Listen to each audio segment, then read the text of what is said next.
Hello and welcome, I'm TobyJonesDrums and thank you for tuning in into another drum lesson. Now sorry for the long delay in lesson, I've been spending the last 3 weeks working on this drum lesson, so I hope it's worth it and you enjoy it. I'm trying to make all my videos a little bit better step by step, so hopefully you can kind of see a bit of progression in my videos. But enough of me talking, let's learn a groove. So there's no crossing over with either our hands, our right hand is staying on the hi-hat and our left hand is staying on the snare. Okay, so we're going to be breaking this down bit by bit, we'll be learning the first beat and a half first.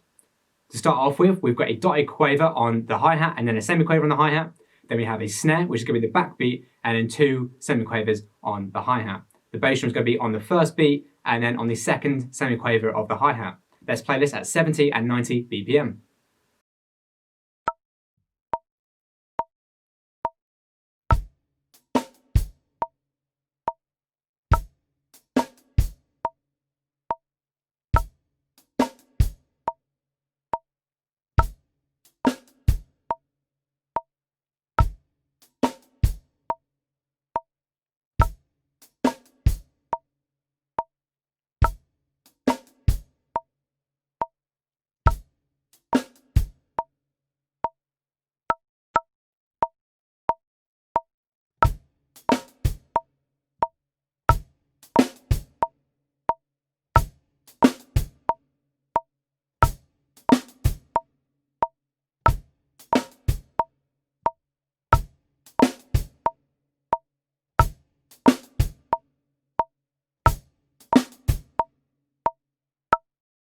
Okay, great. Next, we're going to be playing now beats 1, 2, and 3. After what we just played, we've got a snare, a hi-hat, and a snare. Those snares are going to be ghost notes, so try not to play those too loudly.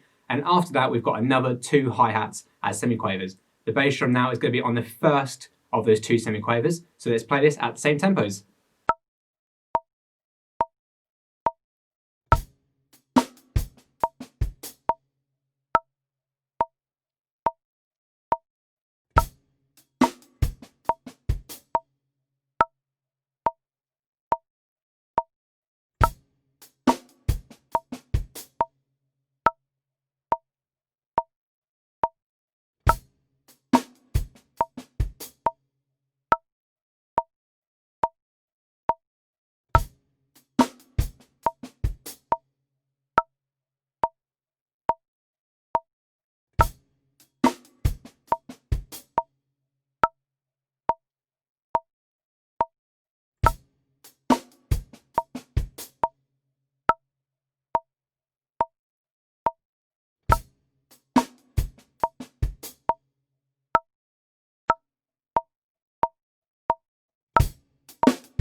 Awesome, we're almost there guys. To finish off this first bar now, it's just going to be a normal paradiddle starting with the left hand and the bass drum will be on the second semiquaver or on the first hi-hat of that last beat. Let's play this all together at the same tempos.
Okay, so the second bar is almost exactly the same. However, on the first beat, we're filling in those two first hi-hats with two ghost notes on the snare. That's all that's different.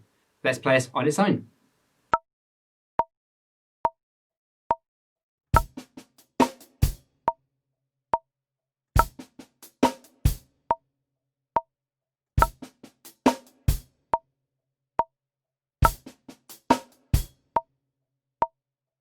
Okay, that's all the dots down. Let's try and play this at our goal tempo of 110 BPM today.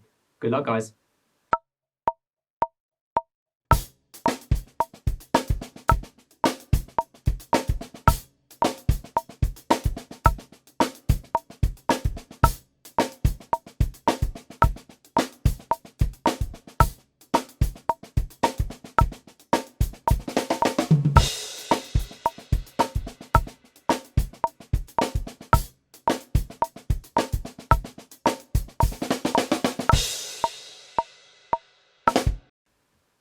Alright, if you managed to do that, fantastic. If you're still struggling a little bit, no worries, I've got some tips for you.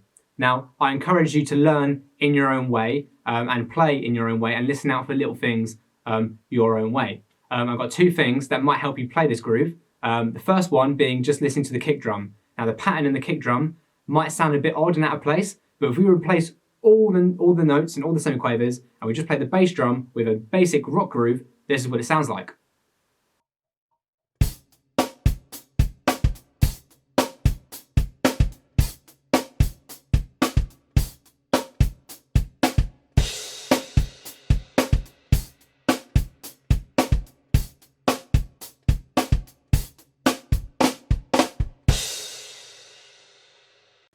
Sounds quite cool, right, on its own, and it's actually quite a common rock groove.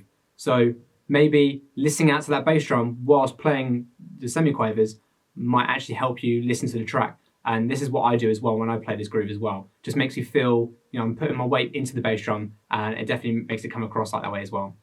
Another way to look at this groove is that the second half of the bars are just standard paradiddles. They've got some bass drums in there as well, in the middle of them, but just for the hands on their own, they are just normal paradiddles. If you're struggling to break down all the hands where they're meant to go, just look at the paradiddles in the second half, and that's half the groove, really basic for you. So then you just break down the first half. Okay guys, that's all from me today. If you want to find more drum lessons, then please do consider subscribing. I want to hit 100 subscribers before I go to uni in September. So if you can help me get that goal, that would mean a lot. If you want to follow me on my social medias to keep up to date, then do follow me on my Facebook and Instagram. There you'll find out all the latest from my YouTube. And if you want to find out that all the gear I'm using for these videos, then please do go to my website. There you'll be able to find literally everything that I'm using for these videos. Okay, and something very new to this channel is going to be the drum loops. A lot of people have been asking me where I get my drum loops from, but I actually make these myself. So my one-to-one students can get these for free, but if you wish to buy the loop that I use for today, or get a full access to all my loops, then please do contact me for more details. Alright, that's all from me. Thank you very much for watching, and I'll see you in the next one.